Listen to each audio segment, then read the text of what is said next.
The air inside the penthouse was filtered, recycled, and utterly silent. It was the kind of quiet that only $100 million in soundproofing can buy, a perfect vacuum separating Julian Vance, the architect of a trillion-dollar tech empire, from the chaotic, messy city below.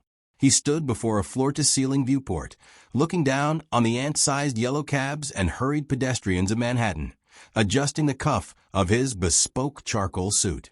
At 52, Julian was a carefully curated image of power. Silver-streaked hair swept back, jawline sharp, the platinum Patek Philippe on his wrist ticking louder than his own heartbeat.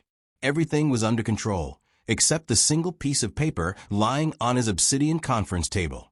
A court order regarding the trust fund of his daughter, Leah. His personal life, unlike his quarterly earnings, was a disaster. A quiet, 6-month-long divorce from his second wife had concluded, but the real casualty wasn't the marriage.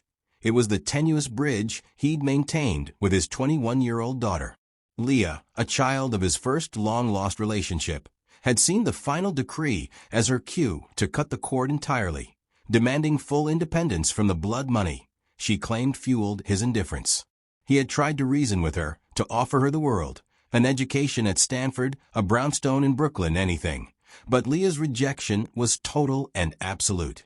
His lawyers, after 3 months of stalemate, had finally outsourced the situation to a high-profile family mediator. Julian sat and pressed the accept button on the video panel. Dr. Evelyn Shaw materialized on the screen, her office radiating a warmth his penthouse lacked, all muted greens and soft lighting. She was the best, a renowned mediator brought in to untangle the Gordian knot of Vance family finances and feuds. Julian started, as always, with the legal framing.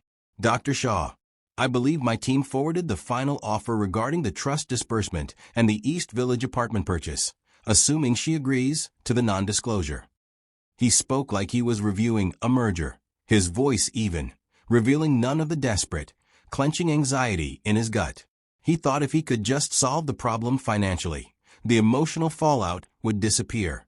Dr. Shaw tilted her head slightly, her composed expression unmoving, a simple gold knot necklace glinting under the soft light. Yes, Mr. Vance. The documents are comprehensive. But, as I've tried to explain to your legal counsel, Leah isn't negotiating an acquisition. She's demanding recognition. She views this entire settlement as a bribe. Julian felt the familiar irritation rise. It's not a bribe, Dr. Shaw. It's security. It's the cost of a private life. It's the only way I can ensure she doesn't ruin her future with some failed music career. The word failed hung in the air, cold and dismissive. He didn't mean it to be cruel, only practical. That was the tragedy of it. He thought practicality was love. She sees it as a control mechanism, Julian. Dr. Shaw used his first name with a deliberate softness that cut through his defenses. And that is why the mediation is at an impasse. We cannot proceed with the financial structure until there is some degree of emotional repair. The court-mandated condition for the release of her funds, based on my recommendation, is simple. 1 hour of in-person, unmonitored meeting. Just you and Leah. No lawyers, no PR team, no agenda but dialogue. The titanium hearing aid he wore, a discreet concession to years of high-frequency phone use, suddenly felt heavy and hot. He stared past the camera, back at the shimmering, indifferent city. 1 hour. The length of a board meeting or a short flight. But with Leah, it felt like a lifetime. The cost of reconciliation, he realized, was to abandon his most powerful weapon, his control. He swallowed hard, the muscles in his jaw twitching. When and where, he finally managed, his voice barely a whisper. The silence from the city outside felt deafening. The bulletproof black SUV felt less like a vehicle and more like a submarine, traversing an alien landscape. Julian had the driver idle a block away, watching the scene he rarely allowed himself to remember. The East Village, a dense, noisy ecosystem of vintage shops, street art, and perpetual, low-grade chaos. It was everything his world was not. When he finally got out, the smell of week-old garbage and hot asphalt hit him, immediate and aggressive. His tailored charcoal suit suddenly felt like armor, heavy and conspicuously expensive. He found the address, a narrow 4-story tenement, the entry door covered in stickers and chipped paint.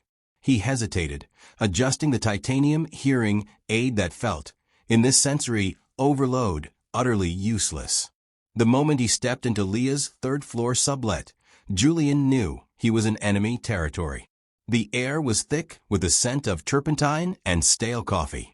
The single room was dominated by two things, a wall of chaotic, brightly colored canvases and a battered upright piano covered in sheet music. Leah was standing by the window, hands shoved into the pockets of an oversized, faded black hoodie. Her long, straight blue-black hair acted like a curtain, shielding her expression, but the stiffness of her posture, shoulders hiked up, head tilted away, spoke volumes. The silver septum ring caught the dim afternoon light as she finally turned. "Took you long enough, Julian," she said, her voice flat and cold, utterly devoid of the warmth he remembered from a decade ago. She refused to call him Dad. "Leah," he began, trying to summon the CEO's calm, "I appreciate you agreeing to this. I just want to understand why you've made this so difficult. I've offered you full financial autonomy, the most generous settlement possible. I even agreed to purchase this building for you to live in, tax-free. Why the continued hostility?" He gestured vaguely at the stacks of canvases. The question was meant to be rational, a prelude to compromise. To Leah, it was gasoline. Hostility. She took a step forward, her eyes, a striking amber that matched her mother's, flashing with real heat. "You think this is about money? That's your operating system, Julian. That's all you know." She laughed, a short, sharp sound that held no humor. "The truth is, you're only here because some fancy therapist told you that you need to check the emotional box to stop the bleeding on your public image and finally settle the damn trust. This is a PR move, not a relationship." Julian felt a genuine, sharp pain in his chest, an unfamiliar sensation he immediately tried to categorize and dismiss. "That's not fair, Leah. I'm here because I care." Care. The words sounded thin and manufactured even to his own ears. He reached out an awkward, half-raised hand. Leah flinched back instantly. Don't touch me." Her voice dropped, becoming intensely serious. "I want to show you something that might explain the hostility." She walked over to a stack of old journals and pulled one out. "Do you remember the day I had my first solo piano recital? I was 12. I played Chopin, the one piece I'd practiced for 6 months." She flipped the journal open to a taped-in photo, a blurry picture of a small, triumphant girl at a grand piano. "I waited backstage for an hour. You promised. My mother called your office, and your assistant said you were closing a landmark deal in Singapore and couldn't break away for sentimentality."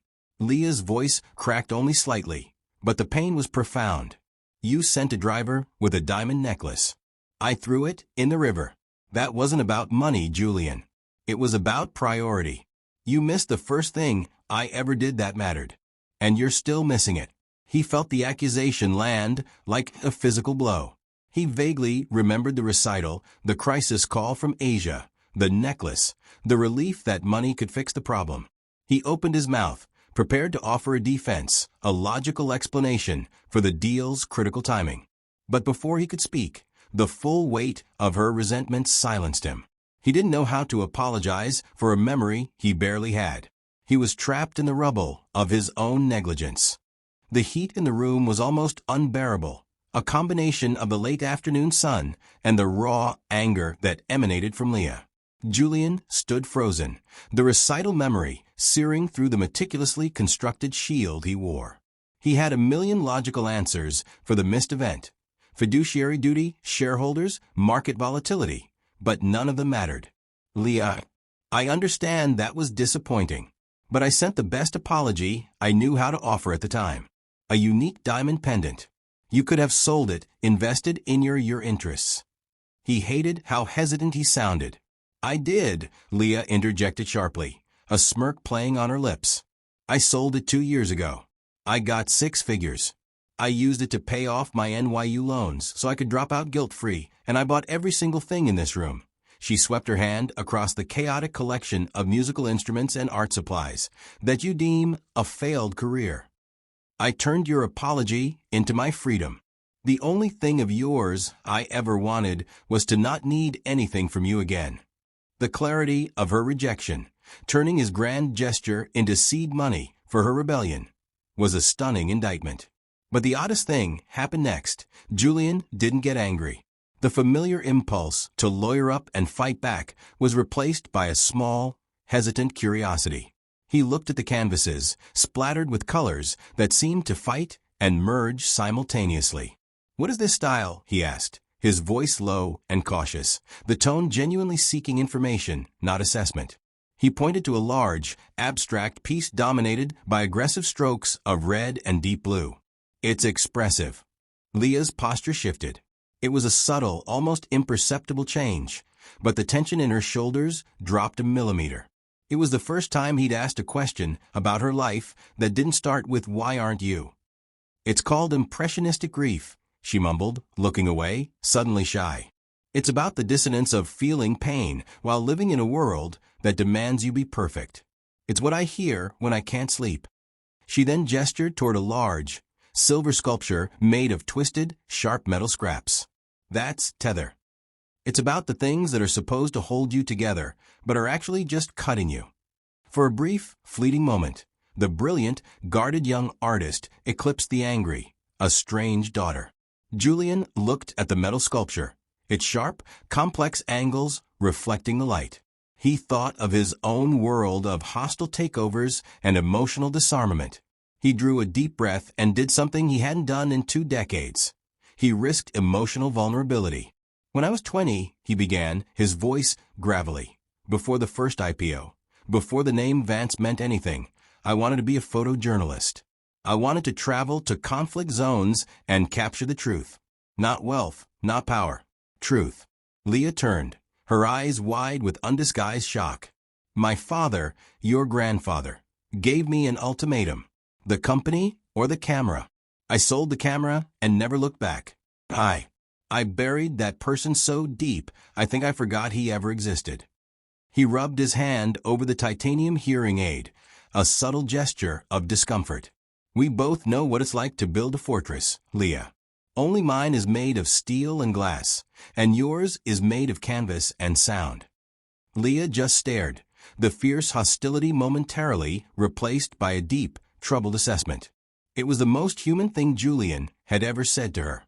A tiny, fragile seed of mutual understanding began to sprout. And that was the precise moment the sterile, high-frequency beep, beep, beep of his phone timer sliced through the silence. Julian instinctively reached for it, silenced it, and tucked it back into his jacket pocket. The movement was instant, robotic, the billion-dollar man responding to a clock. Leah watched the cold professionalism return to his eyes, saw the calculation, and the brief connection shattered. She folded her arms, her face closing down, reverting instantly to the fierce, guarded stranger he knew. "Time's up, Julian," she said, her voice hard. "You got your hour. Now get your settlement." The sound of his own voice, firm and commanding, echoing through the empty Manhattan penthouse, was Julian's immediate defense mechanism. He was back to business, conducting a high-stakes video conference with his Asia-Pacific team, dissecting market corrections with surgical precision. But even as he spoke of millions, his mind kept flashing back to the raw, expressive reds and blues of Leah's canvas and the sharp, twisted metal of her sculpture. He was trying to bleach the East Village residue from his sterile environment when Dr. Shaw's call flashed across his private screen. He accepted reluctantly, dismissing his executive team with a clipped, "We'll resume at 4." Dr. Shaw's composed face appeared, her olive-green professional attire a comforting contrast to the cold logic of Julian's world. "Julian, I'm assuming your calling to report the hour is complete, and now we can proceed with the settlement." Her tone was polite, but her eyes conveyed a deeper, almost disappointed expectation. Julian straightened his charcoal suit jacket. "Yes, it was productive. I deployed the vulnerability technique we discussed. I told her about the photojournalism. She was visibly affected. She even spoke to me about her work, and she showed some appreciation for the context. However," he paused, injecting an air of legal finality, the moment the timer went off. She reverted instantly. It proves, I think, that she is predisposed to resentment. The financial settlement is the only logical path forward. He was back in the boardroom, trying to control the narrative. The timer, Julian? Dr. Shaw's voice was gentle, but the question was a scalpel. Why was a timer set for 60 minutes in a meeting where the goal was unmonitored, spontaneous dialogue? Did a vital shareholder meeting demand your immediate presence at 3 p.m. on a Tuesday? Julian stiffened. No, but it was important to maintain professional boundaries. We both have schedules. No, Julian, she countered softly, meeting his gaze. You set that timer because you didn't trust yourself. You used your father's past rejection, the photojournalism story, not as a genuine bridge, but as a 60-minute tool to earn enough emotional credit to escape. The timer was your panic button. You didn't leave because the time was up. You left because you were starting to feel something uncomfortable.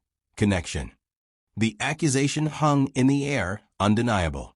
He had been looking for an exit strategy the moment the conversation turned raw. Dr. Shaw continued, her voice firm. Leah Vance is testing you, Julian. She doesn't want your money. She wants your time, not defined by a platinum watch or a calendar alert. She pushed you away the moment you signaled that your corporate life still has a definitive time slot for your daughter. If you want her back, you must prove that she is not a calendar entry. She's demanding evidence of commitment. And evidence in this case means inconvenience. He remained silent, the accusation of self-sabotage ringing true. He was a master of control. Relinquishing it felt like freefall. What do you propose? He asked finally, the question stripped of its usual demand for actionable metrics. It was a plea. She told me she sold the necklace, Dr. Shaw. She used it to drop out. Then show her you see the artist, not the dropout, Dr. Shaw suggested. Do something unexpected. Something that validates her sacrifice. Something that says, I see the truth you're fighting for. After the call ended, Julian stared at the blank screen, the silence of a room now feeling accusatory. He opened the private drawer of his desk, the one his executive assistant was explicitly forbidden from touching. Inside, under a stack of old IPO documents, was a slightly faded photograph. Leah at 12, sitting triumphantly at the piano after her recital, a wide, gap-toothed smile that had since been replaced by the steely defenses of a young woman. He hadn't been there. He saw the photojournalism story flash across his mind again, but this time he saw the regret in his own action, not the utility of the story. He slid the drawer shut, the finality of a sound like a decision. Julian rarely asked for favors. He commanded action. But this task, this impossible, sensitive, and profoundly uncorporate action, required his most trusted operative, his personal assistant, Marco. Marco, Julian's voice was low and steady over the encrypted line. I need you to contact the finest custom fabrication studio in Brooklyn. Industrial grade. Utmost discretion. I need a fully custom, counterweighted easel and rolling storage system designed for large format abstract work. I need it delivered to a specific East Village address. Unmarked transport. No Vance Global insignia. Tomorrow morning, 9 a.m. sharp. Marco, a professional accustomed to procuring anything from private jets to ancient artifacts, only asked one question. What should the note say, sir? Julian paused, staring out at the Manhattan skyline he now viewed with a different, slightly jaded eye. The note will be short. I'll write it myself. Meanwhile, a few miles south, Leah was pouring every ounce of her frustration and creative energy into a new canvas. She was wearing deep burgundy paint-splattered dungarees and a faded vintage tee, her silver septum ring catching the light as she worked the heavy oils with a palette knife. She was trying to paint the moment Julian's face had changed when he spoke of a photojournalism, that flash of buried ambition. But as she painted, the gnawing anxiety about the settlement returned. She was about to acquire a vast fortune, but the cost felt too high, agreeing to bury the memory of her father's failures and potentially burying the intensity of her art. A sharp knock interrupted her furious work. A large, nondescript box truck was idling outside, and a polite, uniformed man stood at her door. Delivery for Leah, he stated, presenting a small, typed slip. Leah signed, confused. She hadn't ordered anything. The man and his partner carefully wheeled in a massive, heavy wooden crate, clearly meant for specialized freight, and quickly retreated without a word. Leah approached the crate cautiously. It was industrial, anonymous, and far too heavy. She grabbed a crowbar from her tools and pried the lid open. Inside, nestled in thick foam packing, was not a financial instrument or a legal document, but a breathtaking piece of custom machinery. A heavy-duty, beautiful steel and mahogany easel that could tilt and turn massive canvases with a single lever, perfectly engineered storage units, and a rolling metal table for mixing paints. It was equipment designed not for an amateur, but for a professional who intends to work on a grand scale for the rest of her life. It was a tangible validation of the passion she had fought for. Stunned, Leah reached down and found a small, thick card pinned to the foam padding. It was Julian's formal Vance Global Stationery, but the message was handwritten in thick, precise ink, his usual corporate neatness slightly altered, perhaps by a flicker of haste. It wasn't signed, Dad, or even Julian. It contained only 8 words, a sentiment she never expected. Sell the art, not the camera. I understand. Leah read the note once, then twice. Sell the art, not the camera. It wasn't a promise of money. It wasn't a demand for a meeting. It was a direct, specific reference to the core wound he had disclosed, his own buried creative life, and an explicit endorsement of her choice to pursue her passion, the very thing he had previously called a failed career. He wasn't paying her off. He was investing in her identity. Leah's shoulders slumped, her carefully constructed wall of resentment suddenly cracking. She pressed the note against her forehead, the smell of mahogany and steel overwhelming the scent of paint, and a quiet, profound tear tracked a path through the oil on her cheek. The financial war had just ended, replaced by an emotional armistice. It was midnight in Julian's penthouse, and the city lights seemed to mock his anxiety. He was pacing, his tailored navy suit jacket discarded, his platinum watch gleaming under the recessed lighting. The moment he'd sent the easel, the rational CEO had vanished, replaced by a nervous, vulnerable father. He was on the phone with Dr. Shaw, who sounded relaxed, professional, and entirely unfazed. She received the delivery, Julian, Dr. Shaw confirmed. The tracking confirmed the drop-off this morning. But she hasn't called her lawyer. She hasn't responded to the note. She hasn't touched the settlement papers. Julian stopped pacing. No response? Is that good or bad? Does she think it's another bribe, just wrapped differently? Dr. Shaw's gentle voice held a knowing quality. She thinks it's evidence, Julian. Evidence that you actually heard her. You didn't give her money for the painting. You gave her a better place to paint. You validated her purpose. That's worth more than the entire trust fund right now. Just then, his intercom buzzed. It was the high-security lobby. Julian glanced at the clock, 12:15 a.m. His doorman's voice was hesitant. Mr. Vance, I have a young lady down here. Leah Vance. She's requesting access. She says it's urgent. Julian's heart gave a sudden, panic lurch. He ended the call with Dr. Shaw instantly, his hand shaking slightly as he pressed the release button. He walked to the door, took a long, steadying breath, and opened it. Leah stood there, not in her usual defiant black attire, but in a simple, oversized forest green knit sweater, her silver septum ring glinting under the hall light. Her long blue-black hair was tucked behind one ear. She looked exhausted, but the hostility had been replaced by a fragile, tentative curiosity. In her hand, tightly wrapped in brown paper, was a small canvas. She met his eyes, not with anger, but with an open assessment. The easel is ridiculous, she said, her voice quiet. Over-engineered and pretentious. But thank you. Julian nodded, unable to speak, afraid any word would break the delicate silence. She took a step closer. I didn't come here to sign the papers, and I didn't come for a lecture. I came because you said you understood. She thrust the wrapped canvas toward him. This is for you.